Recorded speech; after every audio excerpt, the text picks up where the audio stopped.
Bears Packers preview. Lots of moving parts and pieces to this one. This started out as the Aaron Rodgers versus Caleb Williams, the old versus the new.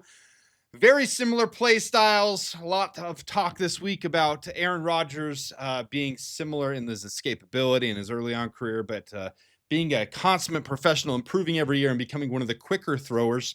And now Caleb, slower time to throw, but understanding his pocket as well as Aaron Rodgers did, and having that potential. And then Caleb, as Ben Johnson talked about this week, as he gets more in the system and he gets more experience and more reps, specifically said reps, Caleb will get that timing down and get quicker. But right now he's being efficient in this offense because he's not taking the sacks. So all those things are talked about, all things we've talked about on this channel. So really fun things to hear, a really fun preview.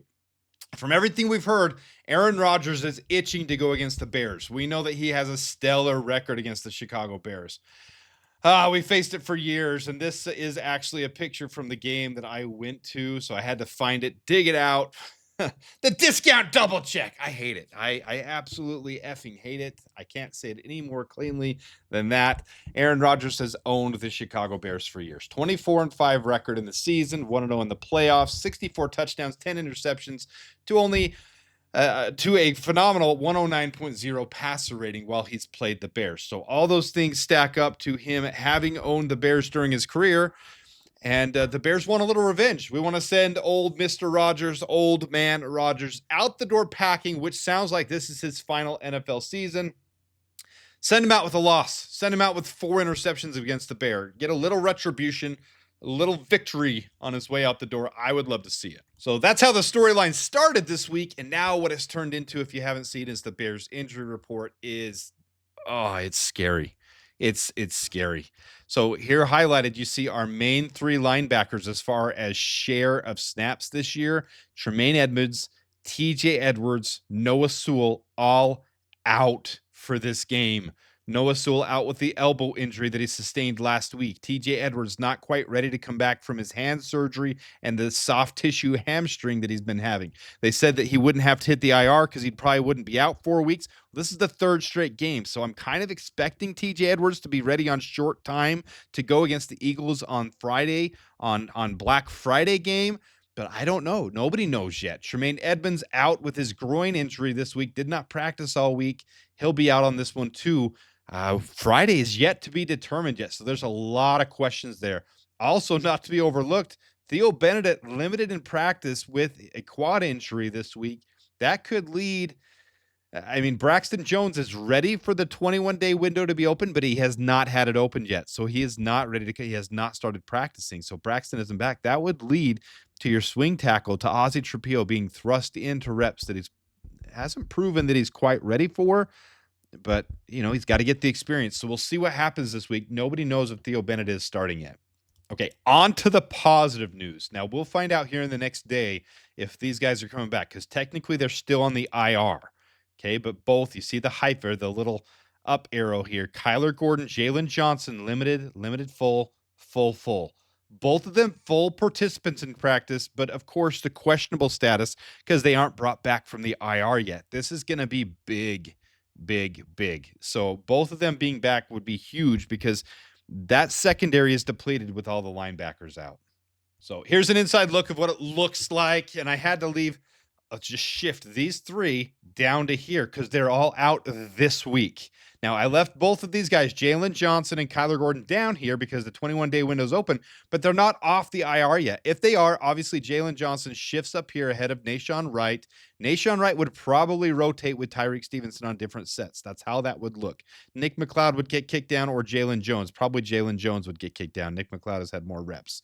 Kyler Gordon would shift up here of C.J. Gardner-Johnson. I would guess C.J. Gardner-Johnson would play more packages down here to fill in. You'd have more dime packages. You'd have a lot more defensive backs on the field than normal. So there's going to be a way they fit all 4 of those guys in there. It's a good problem to have with the defensive backs to have these guys back. The more worrying thing is right here. Now, DeMarco Jackson has played very well in the reps that he's come in on. Amen Ogbongbemiga has played very well last year and on certain sets this year. These guys' value so far this year has been on special teams. Well, we haven't talked about on this channel so far, Jalen Reeves-Maybin, who was drafted by the Detroit Lions, who's had a very good career, an all-pro year, 1 year, well, Pro Bowl. I don't think it was Pro Bowl year, 1 year for special teams. That's specifically what he's been. So if some of these guys get brought up, Ruben Hippolyte especially, DeMarco Jackson, I would assume would be your starting middle linebacker in this game. We'll just wait and see. Amen Ogbongbemiga would fill in for Tremaine Edmonds on the will. He'd be the weak side linebacker. And you'd have Carl Jones Jr. up here. These guys would both be elevated, would be my assumption this week. Both Carl Jones. We'll find out here within the next day. Very, very soon, you'll find out if they're both elevated. You'll find out by tomorrow. So they should both be elevated. Ruben Hippolyte would be a main run stopper. There's going to be some questionable things here, but it's a big opportunity. I always like when the underdogs get an opportunity. DeMarco Jackson has shown this year that he's willing to step up, and he's played very well. Ruben Hippolyte hasn't had a lot of opportunity this year. It's about time, though. It's about time that he gets that opportunity because he was taken in the 4th round. He needs some reps.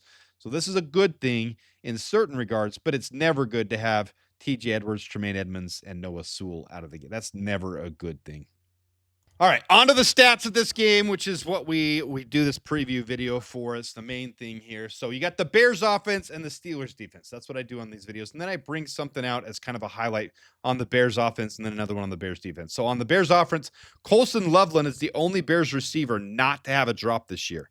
After being worked more into the offense in the last 3 weeks, he's the 3rd highest ranked tight end over the last 3 weeks. Stop being talked about enough.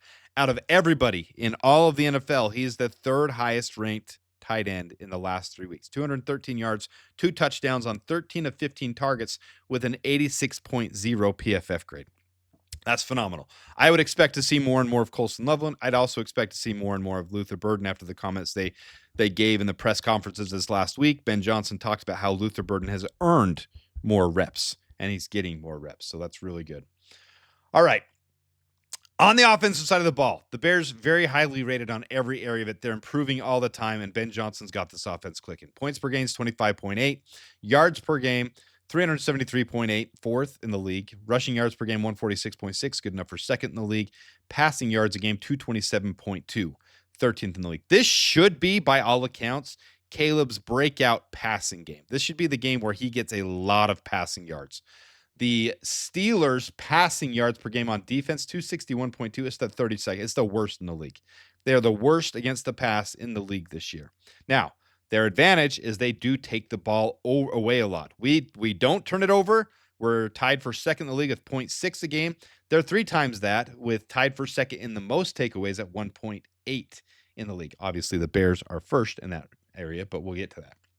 So Steelers defense, mixed bag, big mixed bag of nuts here. So against the run, they're pretty solid.